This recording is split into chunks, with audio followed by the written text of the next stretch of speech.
Hello YouTube! Pendant qu'on attendait les derniers ornements pour pouvoir terminer les moulures du salon, on en a profité pour avancer aussi sur les baguettes du couloir. Donc je vous montre tout ça dans cette vidéo.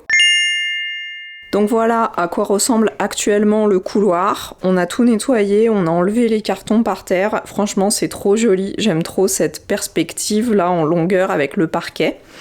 Donc ici, on a fait déjà toutes nos découpes des simèzes qui vont aller le long de ces murs. Donc dans le couloir, en fait, c'est principalement ici que ça va aller, les simèzes. Et puis on va avoir aussi évidemment les rectangles en soubassement, exactement comme ce qu'on a fait dans le salon. Sauf que ici, dans cet espace, on voulait des rectangles un petit peu plus en hauteur. Donc on va mettre la simèze plus haute.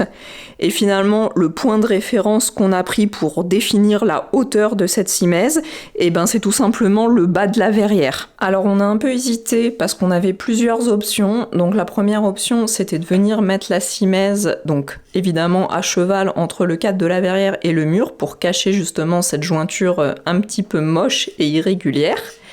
Mais du coup, si on faisait ça, ça nous obligeait pour le reste de l'encadrement, la partie qui va faire le tour ici, et ben de venir en fait positionner une baguette vraiment juste au-dessus, un peu comme ce qu'on a fait avec les encadrements de fenêtres. Donc ça aurait fait quelque chose comme ça, et on n'était pas forcément super fan de l'idée.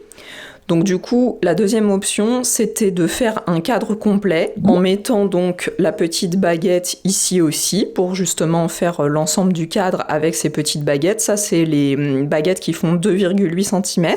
Et du coup, de venir positionner notre grosse simèze juste en dessous. Et on aimait mieux cette option parce que ça va rendre un petit peu plus mouluré. Oups, c'est compliqué à une main. Et que ce sera un petit peu plus uniforme, surtout que à certains endroits, comme ici, sur le côté de la verrière, on a un petit dénivelé. Donc ici, quand on va venir positionner notre baguette comme ça, bah, il va probablement falloir qu'on mette un petit quart de rond pour cacher le trou, pour cacher la jointure ici.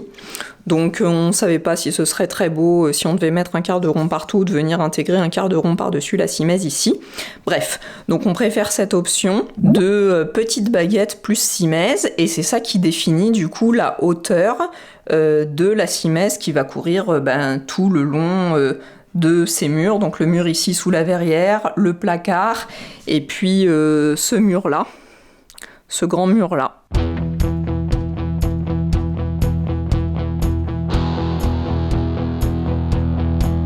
I see rain, I see fire, and it all starts out with you. But the pain gets me higher, and it's time you felt it too. Along the way, I'm feeling better every day. I see rain, I see rain. I see rain, I see fire, and it all starts out with you. 'Cause it's the same, and you're a liar, and you'll have to face the truth. Along the way, I'm feeling better every day. I see rain, I see rain. Along the way, I'm feeling better every day. Sometimes I stay, sometimes I just need to get away.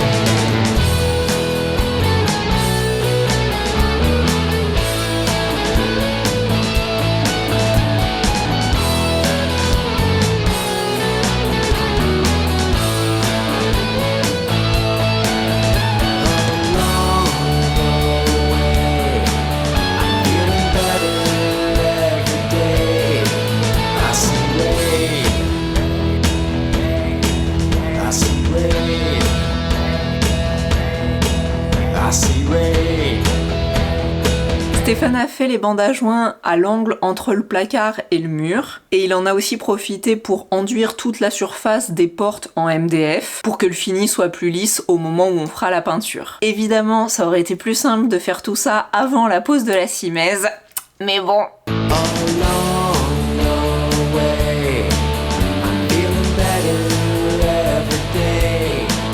I see rain.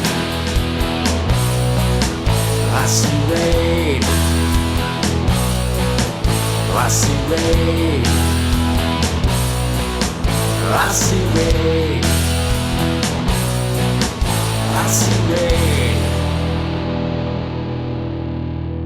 Pour le couloir, on a repris nos spacers de 8 cm pour l'écart en bas entre la plinthe et le bas du cadre mouluré, et en haut entre le haut des cadres et la simèse. Et c'est d'ailleurs bien pour ça qu'on pose les plinthes et les simèses avant de venir faire nos cadres. Par contre, pour l'espace entre les cadres, on trouvait que cette mesure, ça allait être un petit peu trop grand, ça ferait trop d'espace vide, donc on a préféré réduire à 5 cm entre chaque cadre, et j'ai refait des nouveaux spacers.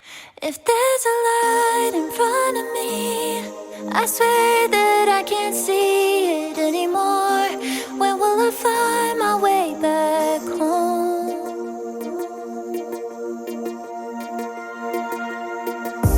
I'm in the thick of a crisis. I keep searching, keep trying. The fear of the unknown is blinding. And one day I know this chapter is gonna have a title, and I'll finally understand why I've been going through this spiral. 'Cause tears running down my face. Don't think that I'm okay. Stuck here in a struggle. They say to give it time. Notre simèse, elle est positionnée à 101 cm depuis le sol, et cette mesure, comme je vous l'ai montré, elle a été définie par la hauteur de la verrière. Du coup, pour calculer la hauteur de nos cadres, on est tout simplement venu enlever aux 101 cm de la hauteur de la simèse les 14 cm de notre plinthe, les 8 cm d'écart en haut et en bas, là où on va positionner nos spacers, et donc il nous reste 71 cm qui est la hauteur de nos baguettes pour constituer les cadres. If there's a light in front of me, I swear that I can't see it anymore. Somebody show me where to go, 'cause I'm so lost in the middle of the dark. Just hoping for a sign. When will I find my way back to the light? It's just hard to be patient. I'm so tired of waiting. On a fait le choix de conserver les mêmes écartements entre les cadres sur l'ensemble des murs du couloir. Donc évidemment, comme chaque mur a une longueur différente, on a été obligé d'adapter la longueur des cadres sur chaque bout de mur. Mais pour que ça reste visuellement cohérent, on a essayé de conserver une longueur entre 25 et 30 cm, et c'est ce qui a permis de définir le nombre de cadres sur chaque mur. Par contre, au niveau des portes du placard, on a préféré conserver un cadre entier sur chaque porte, donc là on est plutôt aux alentours des 35 cm. Et le dernier point que je voulais aborder, c'est qu'on s'est posé la question de savoir si ça allait pas être un petit peu bizarre que les cadres soient pas alignés d'un côté et de l'autre du couloir, qui soient pas vraiment face à face. Alors c'est exactement la même chose que le questionnement qu'on avait eu au niveau des corniches du salon, et finalement, comme de toute façon ils font pas la même largeur, et bah ça changeait pas grand chose qu'ils soient pas alignés, puisqu'ils allaient forcément se décaler au fur et à mesure de la pose, au fur et à mesure de l'avancement dans le couloir. Et au final, maintenant que tout est posé, on se rend compte que c'est pas du tout gênant, parce que on n'arrive pas vraiment à voir ce qui est face à face ou non, et donc le rendu est très bien comme ça. I catch a glimpse of hope, then it slips out of my fingers. When will I see the sun and find my way out of the winter? 'Cause tears running down my face. Don't think that I'm okay. Stuck here in a struggle. They say to give it time. They say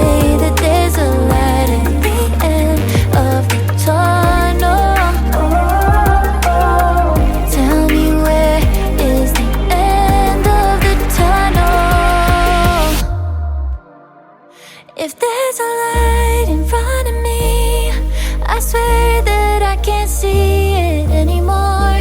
Somebody show me where to go, 'cause I'm so lost in the middle of the dark. Just hoping for a sign. When will I find my way back to the light? On hésitait un peu à positionner les baguettes hautes sur le placard de l'entrée parce que du coup ça allait être le seul endroit où il y aurait des moulures hautes dans le couloir, mais on trouvait que le côté lisse ça se répondait pas super bien avec le mur de la verrière et finalement je crois qu'on a bien fait parce que vraiment ça rend hyper joli d'avoir tout ce grand mur avec les moulures hautes et du coup on hésite aussi à le faire sur le côté de l'armoire ici pour que ça se réponde avec l'embrasure de l'entrée du salon. Donc je sais pas trop. Dites-moi ce que vous en pensez dans les commentaires. Donc là, à ce stade, le couloir est quasiment fini. Enfin, évidemment, il nous restera les petites jointures, les petites finitions à faire au niveau des baguettes. Et puis ici, au niveau de l'entrée, je vous avais expliqué qu'on voulait mettre le grand miroir que j'avais récupéré chez mon frère, sauf que on a revérifié et maintenant qu'on a installé tous les placards, je pense que ça a un peu décalé par rapport aux mesures qu'on avait prises, parce que peut-être qu'au départ, on n'avait pas prévu que la porte de la GTL soit si grande, enfin en tout cas fasse la taille qu'elle fait actuellement, et on n'avait pas prévu non plus peut-être de mettre l'habillage sur le côté du placard, donc du coup ça a décalé un petit peu, ce qui fait qu'on se retrouve maintenant avec le miroir qui avance un petit peu trop et qui vient manger sur l'interrupteur ici. Donc on a deux solutions, soit on déplace l'interrupteur, mais en sachant que ça va dépendre aussi de jusque où va venir avancer la nouvelle porte d'entrée avec le nouveau cadre. Sinon la deuxième option c'est de pas se fatiguer à faire toutes ces petites modifications à nouveau et juste décider de pas mettre le miroir ici finalement et à la place de faire un soubassement mouluré. En tout cas on s'est laissé l'opportunité de faire ça, de faire finalement mettre la simèse qui continuerait jusqu'à l'encadrement de la porte et faire à nouveau des petits cadres en bas, puisque vous savez ici on veut avoir notre petit banc, notre petite banquette pour enfiler nos chaussures quand on rentre. Et du coup d'avoir ici un soubassement mouluré qui serait la continuité du reste des murs du couloir, donc ça c'est une possibilité. Et le grand miroir, on pourrait le mettre soit au niveau du mur sur le côté du salon, ce mur là, mais là c'est pareil, on a testé et on n'est pas forcément fan du rendu du miroir par rapport au grand mur mouluré qu'on a fait. On trouve que le fait qu'il soit très carré, ça va pas forcément, enfin ça rajoute un petit peu trop de droiture et de carréitude au type de décoration d'ornement mural qu'on a posé. Donc c'est pas sûr qu'il aille là, et sinon la troisième option, et je pense que c'est ça qu'on va retenir à mon avis, c'est de le mettre à l'entrée de notre chambre, à l'endroit où on a actuellement, vous savez, le petit tabouret avec le miroir carré, de la marque Carré Design, parce que du coup ça nous ferait un beaucoup plus grand miroir à cet endroit-là et ça habillerait un peu ce grand mur blanc. Ça nous ferait aussi un miroir plus grand face au dressing, donc ça peut être pratique pour nous. Il se marie bien pour le coup avec la décoration et les moulures de la chambre. Et en plus ce qu'il y a, c'est que ici sur ce mur, je vous ai pas encore dit, mais j'aimerais énormément trouver un moyen de faire une petite cheminée. Alors évidemment ce sera pas une vraie cheminée fonctionnelle, hein, mais j'aimerais bien avoir une cheminée décorative, notamment pour faire des petites décorations automnales ou décorations au moment de Noël. Alors on en a récupéré une en don sur le Bon Coin qu'on est carrément allé démonter chez la personne et qu'on a ramené ici, qui est à la cave pour l'instant. C'est une cheminée qui est en marbre rouge, alors évidemment ça va pas trop aller avec les couleurs qu'on a choisies pour ici, mais de toute façon on avait dans l'idée de la peindre, mais finalement on se dit que peut-être la cheminée en marbre ça va être un peu compliqué, un peu contraignant, un peu lourd aussi à venir repositionner ici, donc on se tâte sinon à la fabriquer nous-mêmes à partir de planches, parce qu'il y a toujours la possibilité aussi de la commander chez un des fabricants de moulures et tout ça, parce qu'il y en a qui sont déjà toutes faites, sauf que ça s'adapte pas hyper bien avec les mesures qu'on a ici, parce que l'idée c'est quand même que la cheminée elle prenne pas trop de place. Et ici, je crois que sur ce mur, on a 1m20 ou 1m30 max, donc c'est pas énorme. La plupart des cheminées que j'ai vues sur les sites style décor, Aurac et tout, on est plutôt aux alentours de 140 cm. Donc à voir ce qu'on va faire ici, c'est encore en cours de réflexion, mais c'était la petite update du jour. When